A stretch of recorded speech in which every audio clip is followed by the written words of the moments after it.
ದೊಡ್ಡ ಸಭಾಂಗಣ, 650ಕ್ಕೂ ಹೆಚ್ಚು ಯುವ ಮನಸ್ಸುಗಳು, ಅವರ ಕಣ್ಣಲ್ಲಿ ನೂರಾರು ಕನಸುಗಳು.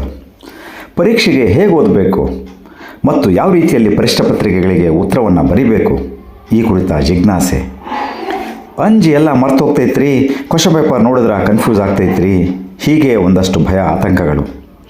ಅವರಲ್ಲಿ ಆತ್ಮವಿಶ್ವಾಸ, ಧೈರ್ಯ ಮೂಡಿಸುವ ಕುರಿತಂತಹ ಸೂತ್ರಗಳ ವಿವರಣೆ, ಆ್ಯಕ್ಟಿವ್ ಲರ್ನಿಂಗ್, ಆ್ಯಕ್ಟಿವ್ ರಿಕಾಲ್ ಕುರಿತ ಟಿಪ್ಸ್ಗಳ ಹಂಚಿಕೆ, ಯಶಸ್ಸು ಸಾಧನೆಗೆ ಸಹಕರಿಸುವ ಧ್ಯಾನ, ವ್ಯಾಯಾಮ, ದೃಶ್ಯೀಕರಣ ತಂತ್ರಗಳ ಅಭ್ಯಾಸ, ಕೊನೆಗೆ ವಿದ್ಯಾರ್ಥಿಗಳ ಸಂಶಯ ನಿವಾರಣೆಗಾಗಿ ಸಂವಾದ. ಕಾರ್ಯಕ್ರಮದ ನಂತರವೂ ವಿದ್ಯಾರ್ಥಿಗಳಿಂದ ಮುಂದುವರೆದ ಮಾತುಕತೆ, ನನಗೊಂದಷ್ಟು ಸಮಾಧಾನ, ಅವರಲ್ಲೊಂದಷ್ಟು ಕಲಿಕೆ. ಈ ಸಂವಾದವು ಅವರ ಮುಂದಿನ ಭವಿಷ್ಯಕ್ಕೂ ಸಹಕಾರಿಯಾಗುತ್ತದೆ ಎಂಬ ವಿಶ್ವಾಸ.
ಚೆನ್ನಾಗಿ ಬರ್ತಾ ಇದೆ.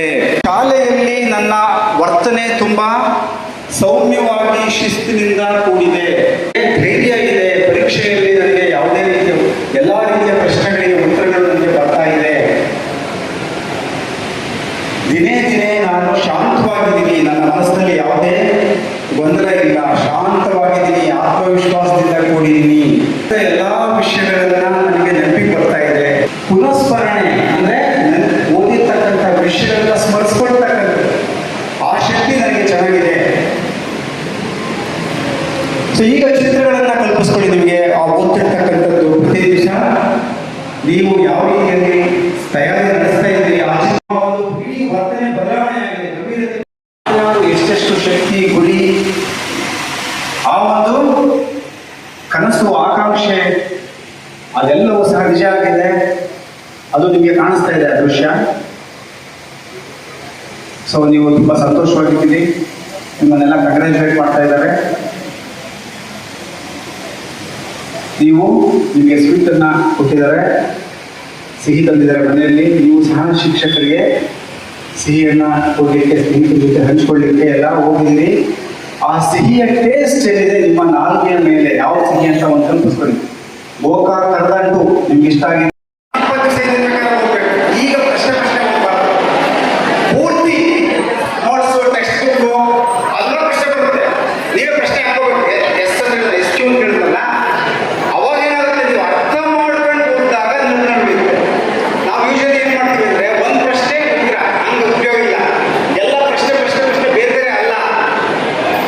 ಆಂಗ್ಲ ಪ್ರತ್ಯಾಂಗ್ಲಗಳಲ್ಲಿ ಎಲ್ಲವೂ ಸಹ ಇಂಟರ್ವ್ಯೂ ಇದೆ, ಒಂದಕ್ಕೊಂದು ಸಂಬಂಧ ಇದೆ. ಅದೇನು ಸಂಬಂಧ?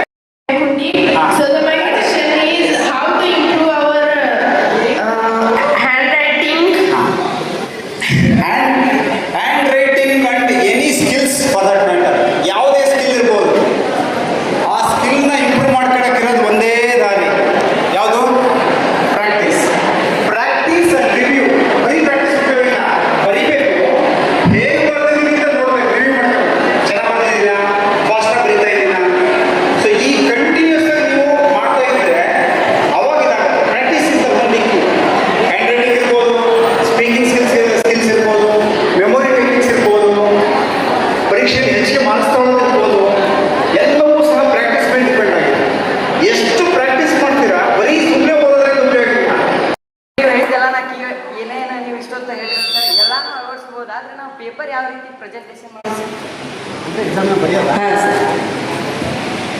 ಅದು ಸಹ ಅಷ್ಟೇ ಪ್ರಾಕ್ಟೀಸ್ ಮಾಡುವಂಥದ್ದು. ಏನು ಅಂತ ಹೇಳಿದ್ರೆ ಬಹಳ ಮುಖ್ಯವಾಗಿ ತುಂಬ ಒಳ್ಳೆ ಪ್ರಶ್ನೆ ಕೇಳಿದ್ರೆ ಮಿಸ್ ಅಮಿತ್ ತುಂಬ ಒಳ್ಳೆ ಪ್ರಶ್ನೆ ಕೇಳಿದ್ರೆ ಹೇಗೆ ಬರೀಬೇಕು ಅನ್ನೋದು ಭಾಳ ಮುಖ್ಯ. ಯಾಕೆಂದರೆ ಪರೀಕ್ಷೆಯಲ್ಲಿ ನಿಮಗೆ